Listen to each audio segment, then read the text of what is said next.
Hallo René hier. In diesem Video kommt nun endlich die Zusammenfassung aller Fakten, die ich bislang selbst gesammelt habe und der Hinweise des Herstellers zum Thema, welche SFPs passen zu den Guster Switches N18 und N18 Pro. In einem separaten Video werde ich für Sie das Sonore Optical Module mit ins Spiel bringen und zumindest hinsichtlich seiner praktischen Tugenden mit dem N18 Pro vergleichen. Außerdem möchte ich auf den LHY EFI hinweisen, der die galvanische Trennung eleganter als die Konkurrenz bewerkstelligt. Beginnen wir mit den 2 Antwortschreiben von Holisei bzw. Gusted. Ja, 2. Es folgte überraschenderweise noch eine zweite Antwort, die erstens einige Aspekte verfeinerte und zweitens ganz nebenbei die Kooperationsfreudigkeit von Gusted bewies.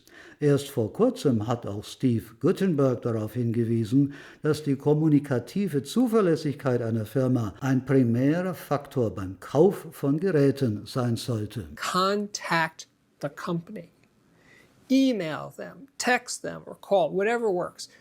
Contact the company and first, do they respond? Do they answer that phone call? Do they answer your email or text? Dass man sich so eifrig um die Sorgen eines Einzelkunden gekümmert hat, auf jeden Hinweis von mir sorgfältig einging und ganz offensichtlich an einer Verbesserung der Informationslage arbeiten will, hat mich sehr beeindruckt und hat meine Kaufentscheidung als richtig bestätigt. Ich möchte betonen, es geht nur um die Funktionalität von SFPs für die N18-Serie und nicht etwa um wirkliche Bugs oder gar Defekte wie seinerzeit bei meiner Yardis-Katastrophe, wo die französische Firma trotz eindeutiger Herstellungsfehler kategorisch Garantie, Rücknahme und sogar jegliche Kommunikation verweigert und mit Feindseligkeit reagiert hat. Bei Gusted dagegen hat man es sogar höflich begrüßt,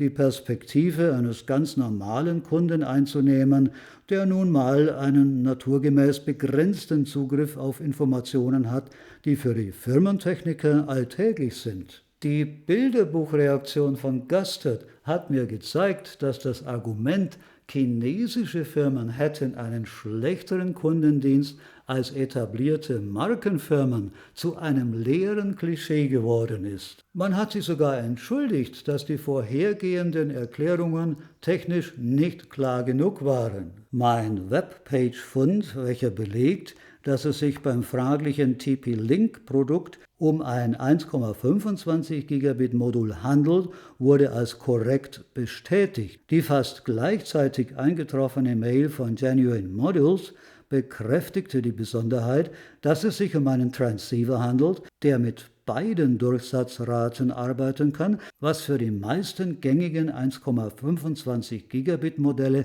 leider nicht gilt.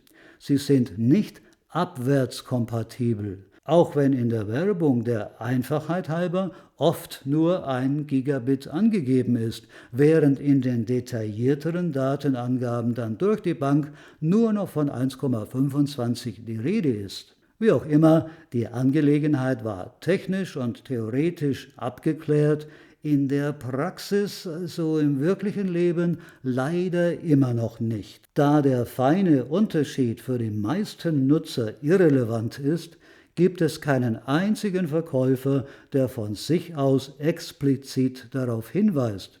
Auf jeden Fall habe ich trotz extensiver Recherchen nichts gefunden und Gusted hat eingeräumt, dass man an diese Informationslücke nicht gedacht habe. Ein chinesischer Online-Anbieter hat mich sogar beschimpft, als ich meinen Zweifel erwähnte und ihn um eine Bestätigung für die 1 Gigabit Funktionalität bat. Wenn Sie es besser wissen, dann kaufen Sie doch gefälligst woanders.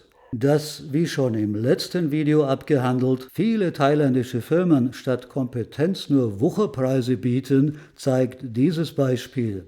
Trotz genauer Typenangabe hat man mir ein falsches SFP für 6.500 Baht ohne Mehrwertsteuer angeboten. Das sind 175 €, also der 8-fache und inklusive Steuer wohl der 9-fache Preis des richtigen Modules. In der Praxis müssen die N18-Käufer also weiterhin im Dunkeln tappen. Solange Gastert keine weiteren Empfehlungen herausgibt, kann ich also nur zum Kauf des einzigen von Gastert konkret empfohlenen Modules raten. Eine frühere Antwort von Gastert besagte noch ganz eindeutig, dass man es mit höheren Übertragungsleistungen erst gar nicht probieren soll.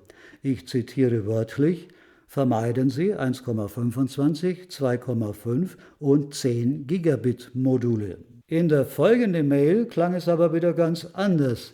Dort wurde als 100%ige Empfehlung das Ericsson CD4 von Finisar mit der Typennummer RDH 10265-3 präsentiert, weil es außerordentliche Kompatibilität und Leistung biete. Es ist aber, oh Wunder der Technik, ein 10 Gigabit Modul, welches wiederum an einem Streamer wie dem Eversolo T8, zumindest laut Sticker und Infoblatt, nicht unterstützt wird. Solche amüsanten Widersprüche zeigen, dass noch alles im Fluss ist und Gastert noch im Prozess einer Katalogisierung steht. Sie können sich das Ericsson-Modul vormerken. Gastert schreibt mir aber, dass es zurzeit leider nicht produziert wird. Vielleicht haben Sie aber Glück und finden online ein paar verstreute Restexemplare. In derselben zweiten Mail wagt Gastert die Aussage,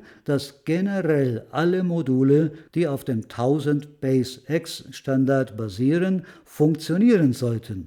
Darauf war ich selbst schon lange vorher gestoßen, habe es aber in mein voriges Video nicht aufgenommen, weil diese Begriffe in keiner Verkaufswerbung auftauchen. Gastert entwertet diese Infos selbst auch gleich wieder mit dem Hinweis auf die geringe Aussagekraft der Angabe, weil es außerdem noch von der jeweiligen Implementierung abhänge, ob ein SFP dann wirklich mit dem Switch zusammenarbeitet. Ich würde mich deshalb auf den Tipp, der ja zugleich eine Warnung ist, nicht verlassen. Und so komme ich immer wieder auf meine Faustregel zurück. Wenn Sie kein IT-Fachmann sind, dann vergessen Sie bis auf weiteres vorsichtshalber alle SFPs bis auf das Einhorn von TP-Link.